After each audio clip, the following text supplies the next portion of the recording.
Hello and welcome to another episode of Earth911's Sustainability in Your Ear. This is the podcast conversation about accelerating the transition to a sustainable carbon neutral society, and I'm your host, Mitch Ratcliffe. Thanks for joining the conversation today.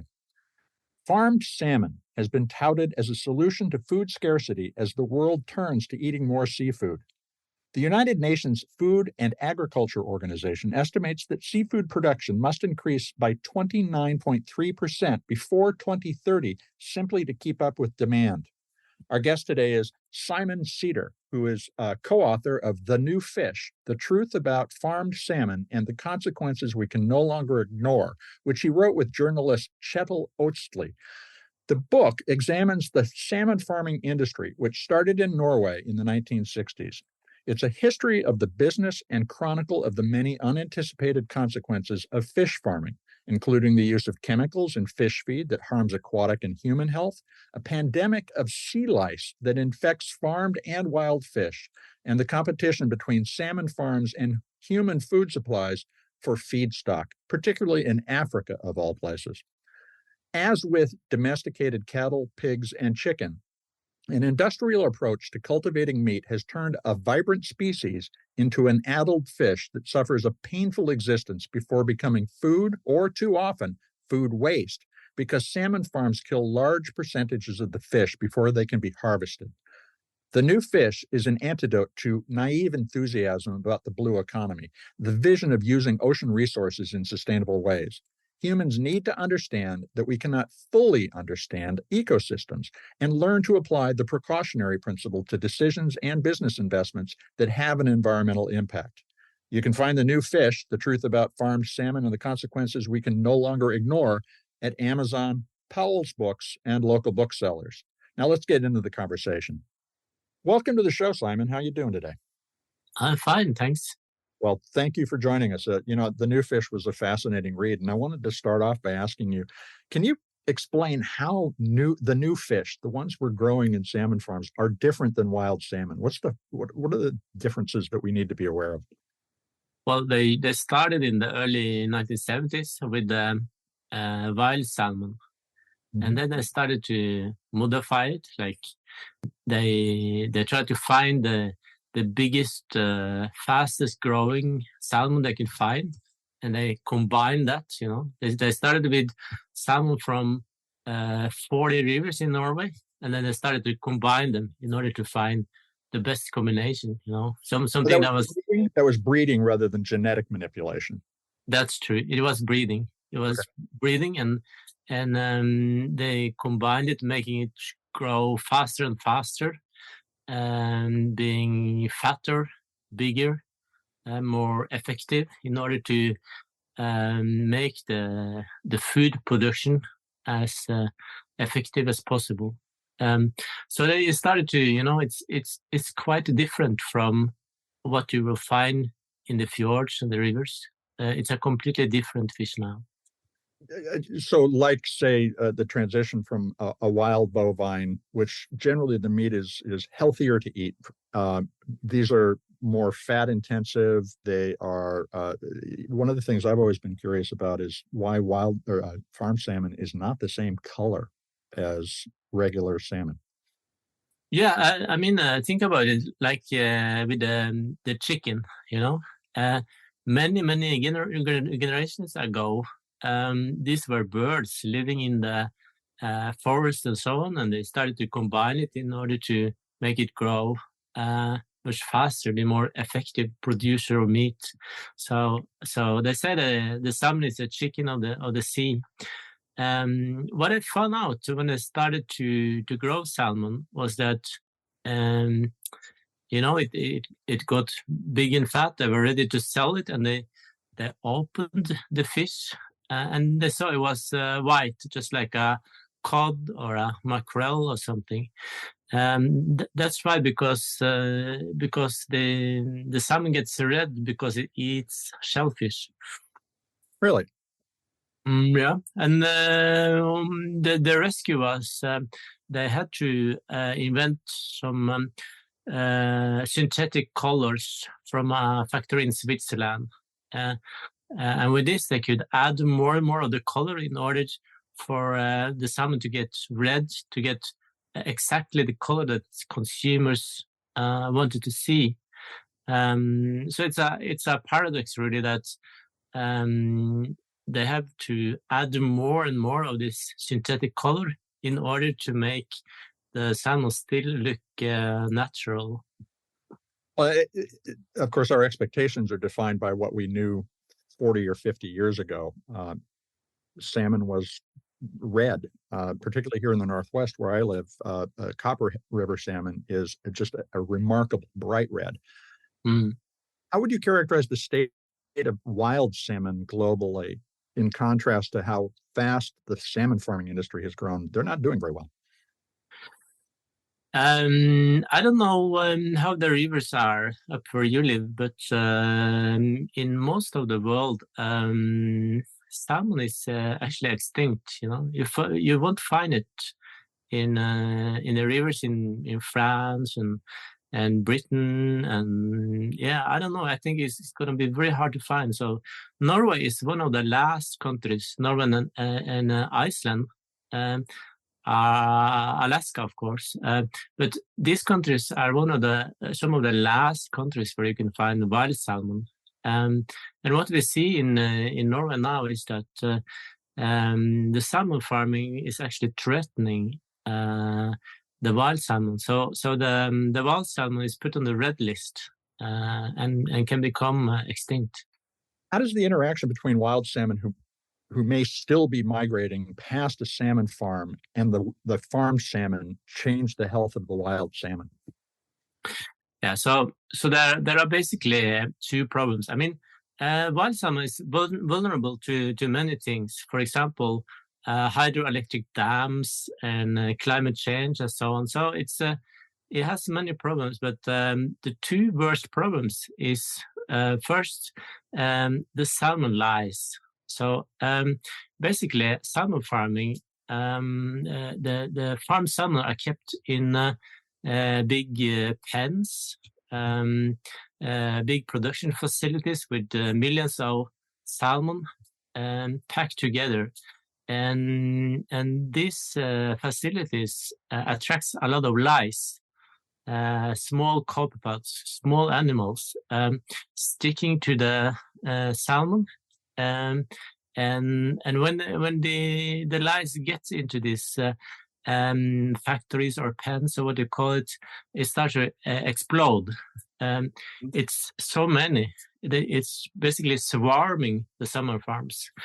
And these lice are also swimming out in the fjords, and it sticks to wild salmon as well. So it threatens also the wild salmon. So what you're saying is that when a salmon interbreeds with a wild salmon interbreeds with a farm salmon, it mixes up the genetics. And in the book, you relate how thoroughly coded to the specific place the fish hatched these species are.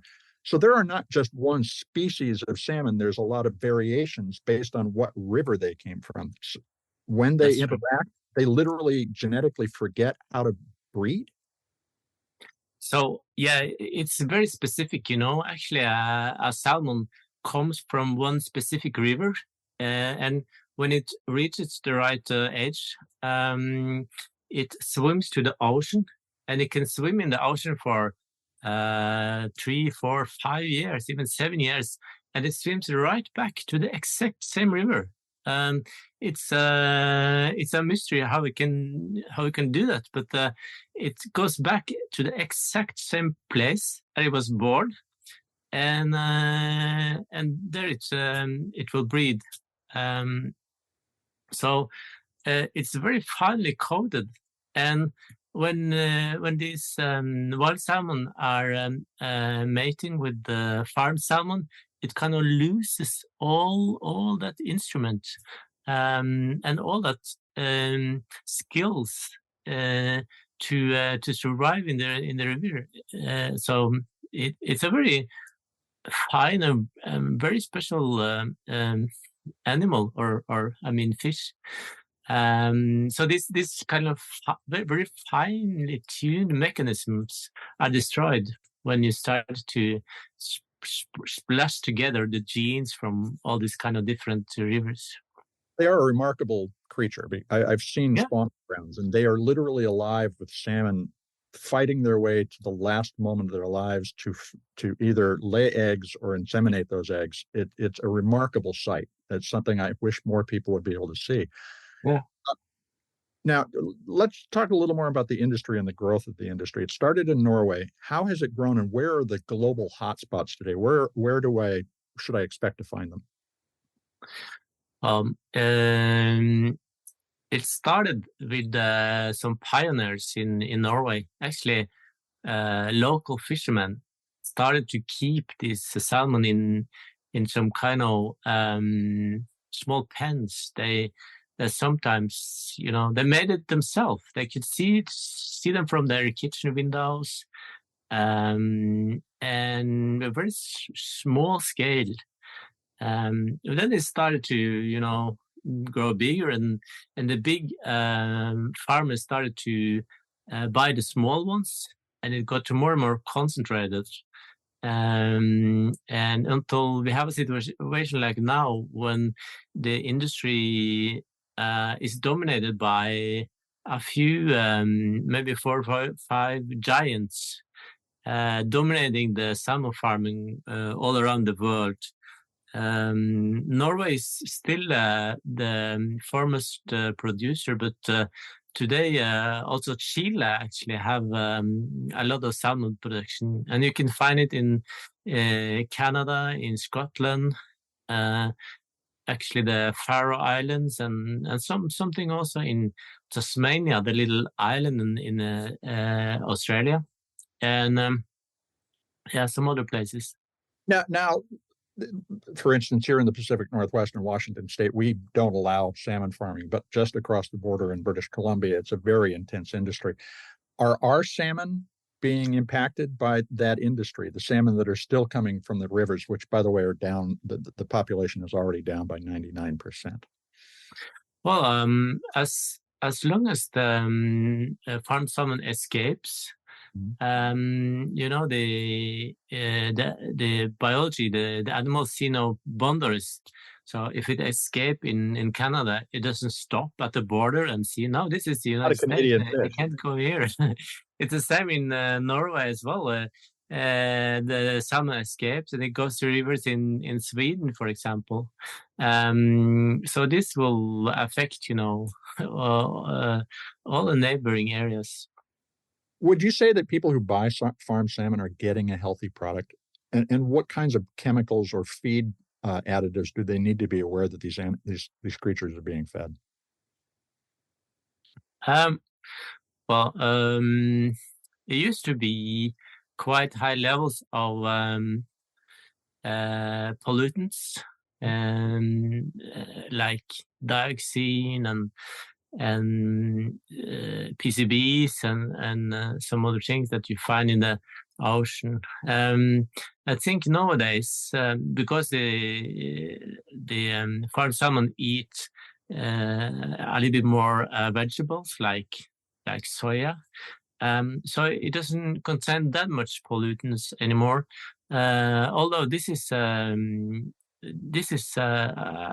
little bit controversial issue. Like, if you're going to follow the recommendations from the European Union, you probably have to eat salmon only twice a month or something because of the dioxins. But still, the salmon also contains some, for example, omega-3. Proteins, vitamin D, very healthy things. So it's not, you won't get sick from eating it. And in many ways, it's also probably better than to eat, for example, red meat and Sure. such things. Now, another element that you talk about in the book is how the fish feed industry actually competes with, in some cases, sources of human food, such as anchovies and other small fish that are caught off the coasts of Africa to be ground into food to feed to fish in the northern hemisphere or far southern hemisphere. What's the scope of that challenge? I mean, how big a problem is the competition between farmed salmon feed and human food at this point? Well, so we don't know exactly the scope of it. The point is that the salmon farming industry, they say that they make more food for humanity. I mean, put it in with a very rosy touch, you know. People on the planet needs more food, they say, and they say they contribute to that. So if you go into a look at what's actually in the feed, and how this salmon feed are made, you see that the feed is actually made of fish that could be eaten instead of salmon. So let's say on the coast of West Africa, there's a lot of so-called pelagic fish, sardines and small fish. If people could eat that fish locally, they will have a lot of nutritious, good food. What we see today is that instead these fish are bought by big companies, making fish meal and fish oil out of them, and they sell this to salmon farms, and then the salmon eat them, and the salmon are sold to people of money. I mean, it's very expensive product, and rich people can eat salmon. It's not going back to the west coast of Africa where it's being sold to people at a reasonable price. That's for sure. They can't afford it, yeah. Well, and we've had Philippe Cousteau on the show talking about how the same thing is happening in West Africa to produce the fish oil that you mentioned. There's a lot of intensive fishing going on there that's depleting the food supply locally.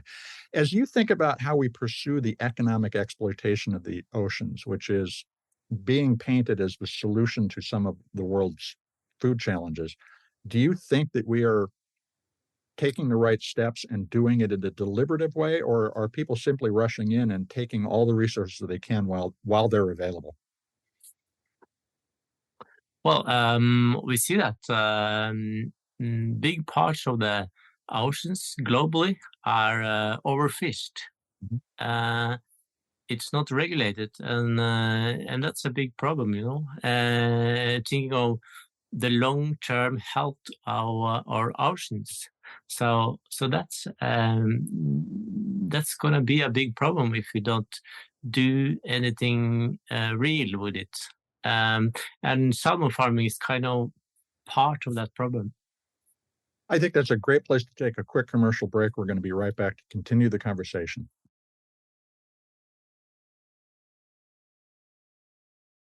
Now let's get back to the discussion with Simen Sætre. He is the co-author of The New Fish, The Truth About Farmed Salmon and the Consequences We Can No Longer Ignore, which was published by Patagonia just recently. Now, Simen, as we were just speaking about the exploitation of the oceans, do you think that national level salmon farming regulations are up to the job of preserving this species, or is a global regime and enforcement needed because of the scope of not just the industry, but the ocean? Yeah, so what we see that is that if every country thinks for itself, and don't think about, you know, the biology, the health of the ocean, and so on, that's going to be a big problem. Because then each country will just grab as much fish as it can. So it really needs to be some kind of global regulations of the oceans, and including also deciding how much of each type of fish you can take out. All right. Do you feel that some of the sustainable fishing labeling that you'll see these days on products is at least a way to send a market signal that we're looking for something that will preserve the species while continuing to provide food for humans?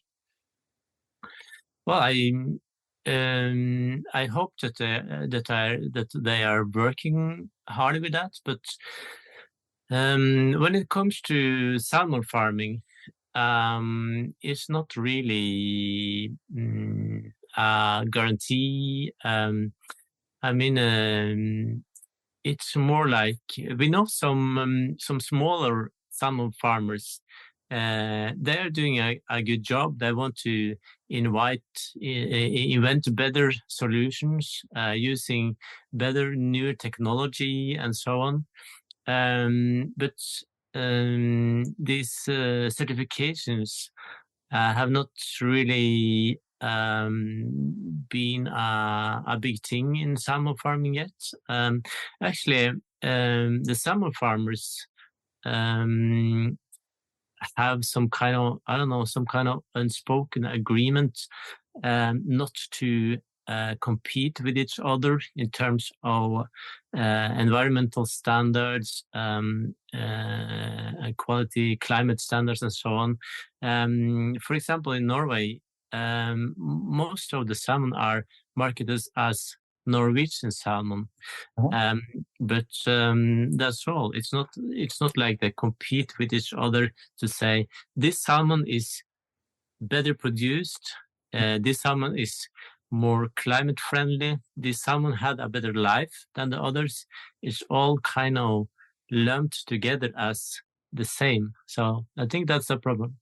So that's interesting. It sounds to me like the discussion that we're having about concentrated animal feeding operations, or CAFOs, where you have tens of thousands of cattle or chickens or hogs in a tiny area, like we're describing the salmon farm, that produce a lot of disease. Those animals are miserable for much of their life. On the other hand, we do have an emerging small farming industry that is trying to do more responsible farming, that are allowing free range, grass-fed approaches to raising the animals. And of course, that industry is several hundred years old. This industry is only about 50 years old. Is this a matter of making those introducing those ideas? If so, how do we accelerate that discussion? Have you seen the beginning of a conversation about it? Well, you see, for example, in Canada, they're starting to make some regulations about closed pens. That means you close off the facilities. Means that the salmon lice can't get into the pen, and the salmon can't escape from it. And you will also reuse the feces or what comes out from the production. So if you can make these closed facilities with a good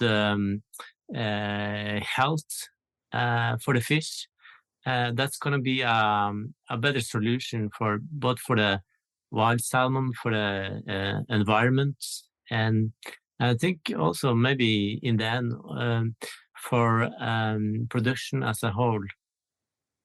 So if I were shopping for salmon, you would recommend that I look for, well, I mean, obviously wild salmon to the extent that it can be sustainably caught is one factor, but a closed pen approach, something that is there any labeling right now that would help me find the fish that you're describing that is raised in a healthier and more humane way? Not yet. I mean, people have to be a little bit more demanding consumers. They have to ask some more questions, I think. Not only take what you find in the shop.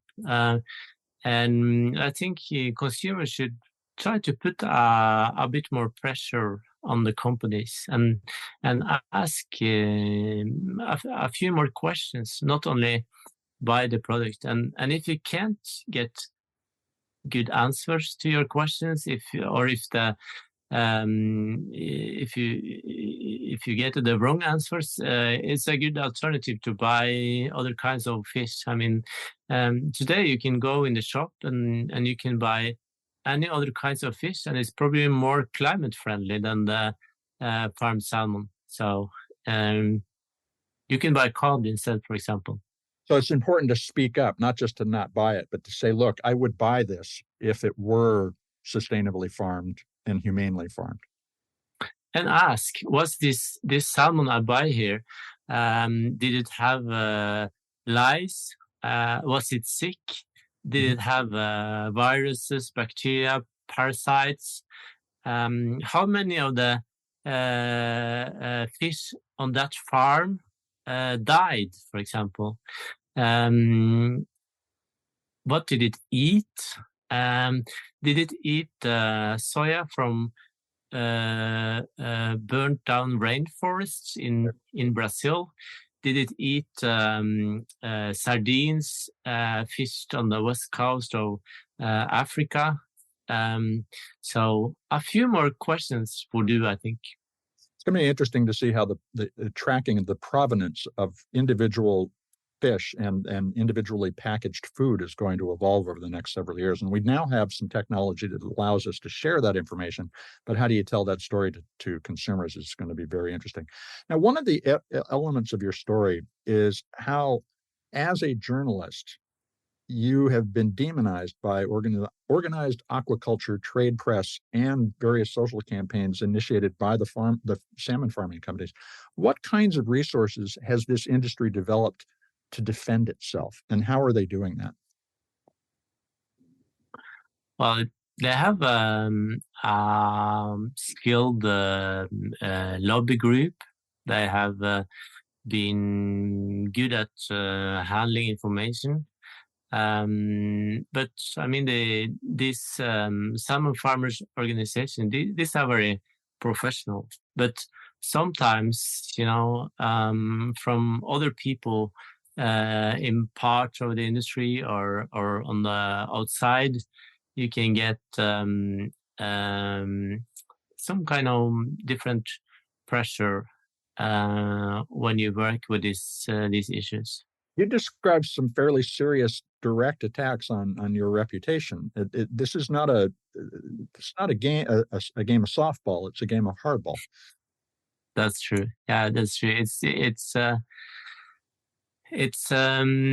not a business for beginners. I worked for a while as a investigative reporter, so I have experience. So they can't really hurt my reputation, but I know how other reporters who are more at the beginning of their career, and for these people, it's actually very hard to work or go against salmon farmers with the investigations.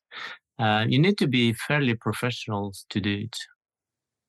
So how did you get involved with Patagonia? Because, of course, that's an organization that is looking to actually tell the story of our environmental impact and potentially a source of a lot more information that we'll be able to use in the future. How did that relationship develop? So, this book was a very surprising success in Norway. We got, it's you think it's a niche book, a narrow topic, but it seems that so many people are pissed at the industry, and it's starting to be so important in Norway. So this book made a lot of debates, and we sold 10,000 copies. It was actually a bestseller in Norway. I think the founder of Patagonia discovered this, and he was interested in the issue, and he wanted to translate it, to make it available for more people, and we're very happy with that, of course.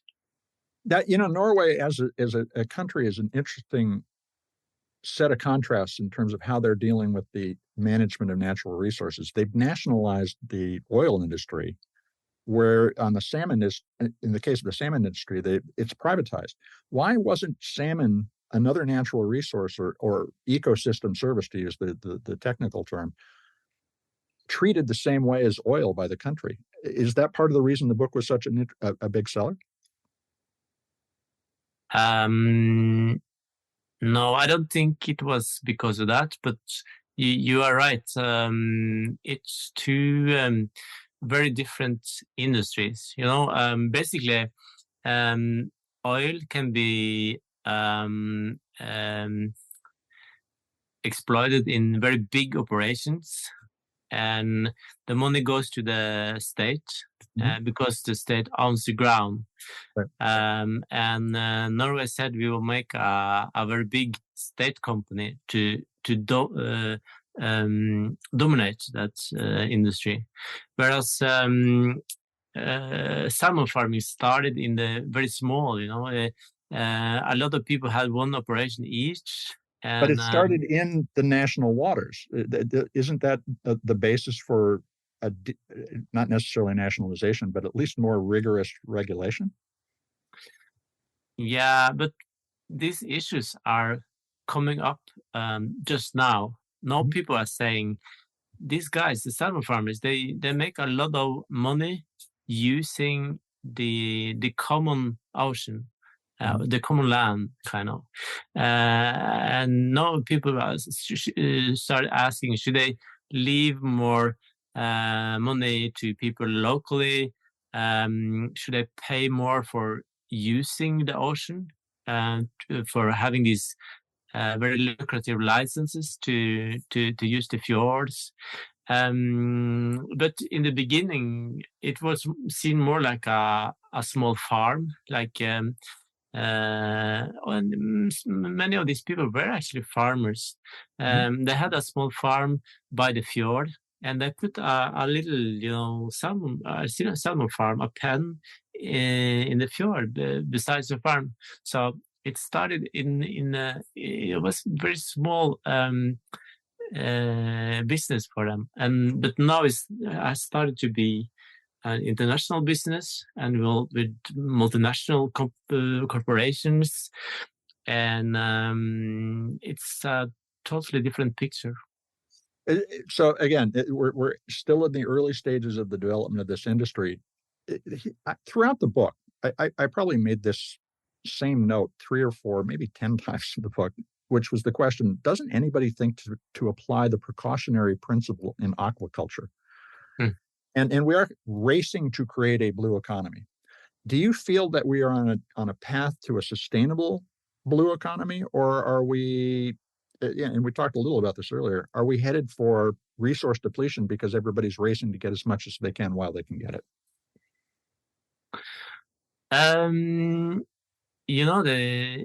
There are so much bullshit, about the blue economy. Sustainable. That's a word empty for meaning now. They use it for everything, and it's not operationalized. You can't say, what exactly is sustainable. In the case of the salmon farming industry, we see that they use soya from former rainforests to the feed. They use, as we talked about, pelagic fish from, for example, West Africa, on the coast of Peru, and so on. And they transport all this to the salmon farming fjords in Norway, as well as Chile and other places. And they feed this to the salmon, and then they fly from Norway. They fly the salmon to the USA, or they fly it to Asia. And as you know, by in 30 or 40 years, you can't fly anymore because of the climate regulations. So this mode of production can, I think, never be really sustainable. You relate the story of how salmon became a staple in the sushi market, but that also sushi exploded as a food, as a cuisine all over the world at the same time, exacerbating the problem you're describing now, which is that this is a supply chain that goes not just around the world, but back and forth around the world. No. As you think about the future, particularly the future of wild salmon, do you think that the species will exist in 50 years as a wild creature? think it's very hard to say. There are so many things happening with nature right now, with the climate change, with storms, with the nature is not what it used to be, and it's very hard to predict, how this will affect different species. Well, if we decide we want to preserve or restore wild salmon, do you think there's a path to doing so, or have we already closed the door on that potentially? We can do it, but then some people will lose some money, and can we as a society convince people to do something where they will lose money? Can we sustain when they start lobbying, putting all their efforts into lobbying our politicians? I hope, of course, that wild salmon will live on, that it will be preserved, and of course, it's the intentions of the authorities. I think they see the point when the wild salmon is on the red list and so on. I hope they will save it. But nature is changing so quickly now, and it seems that we humans are not so good at using the precautionary principle or understanding what it really means to use it. We do things all the time that has a lot of unanticipated consequences. So it's very difficult to hold back, Well, I hope that people take the time to read the new fish, because it will open their eyes to many of the elements of the question that we're talking about now. And Simen, I want to thank you for spending time with us today. It's been fascinating. Thanks for inviting me. That was a conversation with Simen Sætre. He is the co-author with Kjetil Ostli of The New Fish, The Truth About Farmed Salmon and the Consequences We Can No Longer Ignore. You can find the book at local bookstores, and we'll include links to purchase The New Fish on Amazon and at Powell's Books in the article that accompanies this podcast. We've talked with many guests about the intense pollution and inhumanity associated with large-scale cattle, pork, and poultry operations, which are known as CAFOs, or concentrated animal feeding operations. The seafood industry and salmon farming industry have started down the path to creating CAFOs in the sea. These operations, as The New Fish reports, result in fish literally teeming with salmon lice, covered with parasites, and dying in droves before harvest. These sick salmon also add to carbon emissions as they rot. But as Simen explained, there's a counter movement. Small salmon farms using closed pens with fewer fish are emerging, just as regenerative farming is in land-based agriculture. And each of us can cast a vote by asking the grocer for healthy fish that have been humanely raised. He also raised several important data points that we should be thinking about as we make a purchase. Where was this fish grown and transported from? How many times did a plane fly around the world to deliver this product to you? Were the fish fed with local or internationally sourced feed that contributed to deforestation, or, in the case of West Africa, human food scarcity? Of course, it's true that most shoppers pick products off the shelf in a few seconds and don't take the time to read the label. But you can read the label, not just for what it tells you, but also what it doesn't. Ask the fishmonger or store manager for the information you need to make an informed decision. And if you don't like the answers or cannot get an answer, tell them that you will not make a purchase without more information. Then share your decision with others and ask them to make the same request at the store for the information so that the grocer sees a trend. That way your voice will make a bigger difference. I hope you take a few minutes to share this podcast or any of the more than 420 interviews we've produced on sustainability in your ear. Writing a review on your favorite podcast platform can make a big difference. It'll help your neighbors find us and get the information they need to make informed decisions. Folks, you are the amplifiers that can spread more ideas so we can create less waste. Please tell your friends, family, and coworkers they can find us on Apple Podcasts, Spotify, iHeartRadio, Audible, or any of their favorite purveyors of podcast goodness. Thanks, folks, for your support. I'm Mitch Ratcliffe. This is Earth911, and we will be back with another innovator interview soon. In the meantime, take care of yourself take care of one another, and let's all take care of this beautiful planet of ours. Have a green day.